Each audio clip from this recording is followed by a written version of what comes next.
পাট শাক আর পুঁই শাক আজকে রান্না হবে।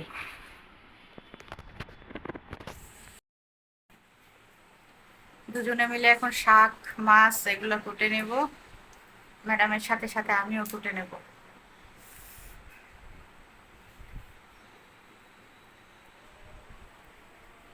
আজান পড়ে গেছে, ভাত বসাই দিছি,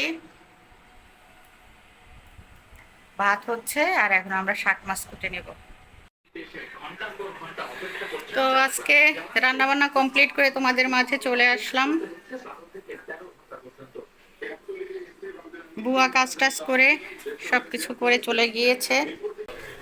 আমার অবস্থা তো এখন টমেটো দিয়ে বাতাসি মাছ, নদীর বাতাসি মাছ রান্না করব। আলু আর দেইনি। তো এই মাছগুলো সাধারণত ভুনে রান্না করতে হয়, কিন্তু হাজবেন্ড ভাজা ছাড়া খেতেই পারে না মাছ। তো দুজন মানুষ, যদি আমি খাই ও খেতে পারে না, সেটা তো হয় না। এই জন্য ভাজতেছি, আল্লাহ জানে উল্টাইতে পারি কিনা। বিশেষ এক টেকনিক অবলম্বন করতেছি। এই দিব টমেটো আর সবকিছু গুছু গাছু, ঘরটা সব পরিষ্কার, ধোয়া টোয়া সারা। আর রান্না করেছি এখানে পুঁই শাক চিংড়ি মাছ এটা, আর রান্না করেছি হচ্ছে পাট শাক। এই হচ্ছে আজকে রান্না বান্না। আর ওখানে ওই যে মাছ হচ্ছে আর কি। দুই পাট ভাত ভেজে নিলাম, উল্টায় নিলাম অনেক চেষ্টা করে। আর এখানে ভুনে নিচ্ছে, ভুনা হলে টকবক করে ফুটলে দেন হচ্ছে যে ওটার মধ্যে দিব, টমেটো দিলাম। এই আশা করি তোমরা যে যেখানে আছো না কেন ভালো আছো, সুস্থ আছো। আমিও ভালো আছি। তো এইসব গুঁড়া মাছ ভাজা যায় না, কিন্তু মানে উনি যেহেতু ভাজা ছাড়া খেতে পারে না, চিন্তা করছি থাক একটু কষ্ট হলেও ভেজে রান্না করি, তাই আর কি ভেজে রান্না করতেছি। তো দেখলাম উল্টাইলো একটু, ভাজার পরে একটু উঠিয়ে রাখতে হয় এক পার্ট, তাহলে একটু ঠান্ডা হলে তারপরে খুন্তি দিয়ে করলেই উল্টায় দেওয়া যায়। তো এটা অনেক আগে করেছি, এখন দেখলাম ট্রাই করলাম যে হলো আর কি। যাক, শান্তিতে খাক।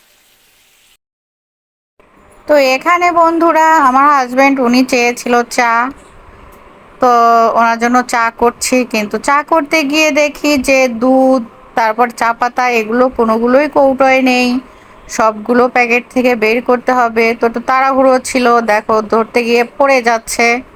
তো এই ভিডিওটা কিন্তু আমার বর করেছে। কারণ কি জানো, আমি হচ্ছে যে রুম থেকে বেরিয়ে দেখি এটা পার্সেল দারাজ থেকে। তো প্রিয়ন্তীর এরকম পার্সেল আসে। তো বললাম প্রিয়ন্তীর পার্সেল, এই যে পার্সেলটা, বলে যে হ্যাঁ। তো আমার পিছে পিছে ঘুরছে আর বলছে আসো না একটু ভিডিও করি। তাই আমি বলছি প্রিয়ন্তীর পার্সেল আমরা তো খুলবো না। বলে না এটা আমাদেরই পার্সেল। তো এখন আমার পিছনে পিছনে ঘুরছে। তা আমি একটু বিরক্তই হয়েছি, কারণ ওকে চা দিতে হবে, তারপরে চুলার কাছে গরম। তো বলছি পরে ভিডিও করো। কিন্তু এখানে যে আমার জন্য সারপ্রাইজ মানে অপেক্ষা করছে, সেটা আমি বুঝিনি।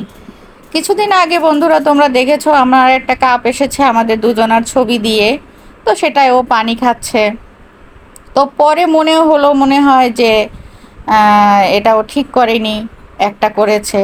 আর যেহেতু উনি অসুস্থ, হাত ভেঙে ঘরে আছে, ট্রিটমেন্ট চলছে, ঔষধ চলছে, ডাক্তারের কাছে যেতে হচ্ছে ফাঁকে ফাঁকে, তো একটা খরচের ব্যাপার ট্যাপার আছে। তো একটু ফিনান্সিয়ালি আসলে একটু ইয়াই যাচ্ছে আর কি, চাপই যাচ্ছে।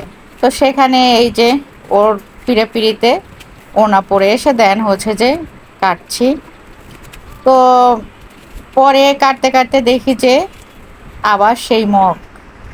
তো আমি তো বললাম যে এমনিতেই তো টাকার চাপে আছি, তুমি এগুলো মানে এই যে এত শৌখিন টাইপের মানুষটা। তো বলল যে আমি আমার নিজের জন্য মানে একটা মগ কিনলাম, চিন্তা করলাম তুমি কিসে খাবা, এই যে দেখো আরেকটা মগ করলো, আর দুটো ছবি দিয়ে। তো এটা করার পরে ওটা না হয় আনছো, এটা কার জন্য আমি খুলতেছিলাম আর বলতেছিলাম।